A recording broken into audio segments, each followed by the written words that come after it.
My name is Nestor Ramirez-Lopez. I'm originally from Colombia, South America. I'm a neonatologist. That's a specialist in premature newborn babies, and I work at Illinois Masonic Medical Center in Chicago, Illinois. I first decided to become a doctor when I was a young boy.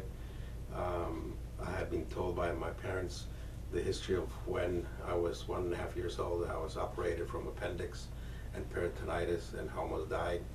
So I was very intrigued and enthusiastic about probably being able to do that at one time during my life. So when I was a little boy, I always wanted to be a doctor. And every time in my birthday or my Christmas, I would get little doctor kits and things like that, books about doctors, lives of doctors, etc. Well, during high school, again, the same thing. I did a lot of reading about doctors and about lives of doctors and history of medicine. I tried to take courses that were appropriate for that, and I got very interested in biology and things like that. And I also, during high school, try to meet physicians and try to see what they did and try to spend some time in their offices and try to learn something more about the field of medicine. In Colombia, we don't have a college per se. We go straight from high school to university. So as soon as I finished high school, I went immediately into medical school the first year.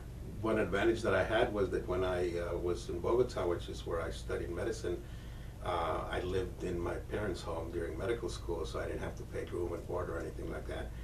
My parents could not afford medical school in a private university, so I have a loan from the government that I paid off afterwards after I finished my medical school. Occasionally I did odd jobs just to have pocket money for expenses.